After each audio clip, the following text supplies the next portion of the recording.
जय योगेश्वर। मैं रीना कुमारी सिंह नाग पंचमी पर बोलने जा रही हूँ। नाग पंचमी हमारी संस्कृति पशु पंछी वृक्ष वनस्पति के साथ आत्मीय संबंध जोड़ने का प्रयत्न करती है। हमारे यहाँ गाय की पूजा होती है। कई बहनें कोकिल व्रत रखती है। इस व्रत में कोयल को देखकर या उसका स्वर कानों में सुनकर भोजन लेना है, ऐसा यह व्रत है। इसी प्रकार वृषभ उत्सव में बैल का पूजन किया जाता है। वट सावित्री जैसे व्रत में बरगद की पूजा होती है। परंतु जब नाग पंचमी जैसे दिन नाग का पूजन हम करते हैं तो हमारी संस्कृति की विशिष्टता प्रकाष्ठा पर पहुंच जाती है। गाय, बैल, कोयल इत्यादि से पूजन कर उसके साथ हम आत्मीय संबंध साधने का प्रयत्न करते हैं, क्योंकि वह उपयोगी है।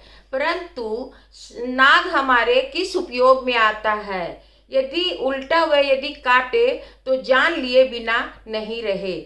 हम सब उससे डरते हैं। नाग के डर से उसका पूजन शुरू हुई, ऐसे कई लोग मानते हैं। लेकिन यह मान्यता हमारी संस्कृति के साथ सुसंगत नहीं लगती। हमारा देश कृषि प्रधान देश था और है। सांप हमारे खेतों का रक्षण करता है, इसलिए उसे क्षेत्रपाल कहते हैं। जीव जंतु चूहे, जिससे हमारे खेतों को नुकसान पहुंचाने वाले जीव हैं, उनको नाश करके यह हमारे खेत को हरा भरा रखता है। तो क्या यह हमारे पर सामान्य उपकार है? सांप हमें कई मूक संदेश भी देते हैं। उनके गुण को देखने की हमें गुणग्राही और शुभग्राही दृष्टि होनी चाहिए। जैसे भगवान दत्तात्रेय के पास गुणग्राही दृष्टि थी, जिससे उन्हें प्रत्येक वस्तु से सीख मिली। सामान्यतः सांप किसी को अकारण नहीं काटता। यदि कोई उसे परेशान करे या उसे छेड़ने का प्रयत्न करे तो वह डसता है। सांप भी भगवान का सृजन है, इसलिए वह बिना नुकसान किए सरलता से जाते हो या वह निरुपद्रवी बनकर रहता हो तो उसे मारने का हमें कोई अधिकार नहीं है। यदि हम उसके प्राण लेने का प्रयत्न करते हैं तो वह अपना प्राण को बचाने के लिए या अपना जीवन को टिकाने के लिए हमें डस ले तो उसे दुष्ट कैसे कहा जा सकता है? हमारे प्राण लेने वालों का प्राण लेने का क्या हम प्रयत्न नहीं करते? सांप को सुगंध बहुत भाती है। वह चंपा के पौधों में लिपटे रहता है या वह चंदन के वृक्ष में निवास करता है। केवड़े के वन में वह घूमते रहता है। उसे सुगंध बहुत प्रिय है, इसलिए भारतीय संस्कृति को वह प्रिय है। प्रत्येक मानव के जीवन में सद्गुणों की सुगंध आती है, सुविचारों का सुवास आता है। वह सुवास हमें प्रिय लगनी चाहिए। कुछ दैवी सांपों के मस्तिष्क में मणि होती है, वह मणि अमूल्य होती है। हमें भी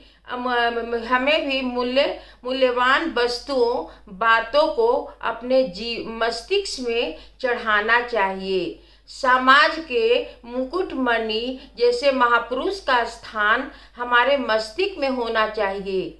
सर्व विद्याओं में श्रेष्ठ अध्यात्म विद्या को हमारे जीवन में के लिए हमारे जीवन में अनोखा आकर्षण होना चाहिए। जो ज्ञान हमारे आत्मविश्वास में सहायक न हो, उस ज्ञान को ज्ञान कैसे कहा जा सकता है? सांप बिल में रहता है और अधिकांशतः एकांत का सेवन करता है। मुमुक्ष को भी जन समूह टालना चाहिए। इसके बारे में सांप का उदाहरण दिया जाता है। देव दानवों के द्वारा किए गए समुद्र मंथन में साधन बनकर वासुकी नाग ने दुर्जनों को प्रभु कार्य के निमित्त बनाने का मार्ग खुला कर दिया। यदि दुर्जन भी सच्चे मार्ग पर आए तो वह समाज की सेवा के कार्य में बहुत बड़ा योगदान दे सकता है। जब दुर्जन यदि भगवत कार्य से जुड़ जाए तो भगवान भी उसे स्वीकार करते हैं। इस बात का समर्थन भगवान शिव ने सांप को अपने गले में रखकर अब विष्णु भगवान ने से सैया करके दिखाया है।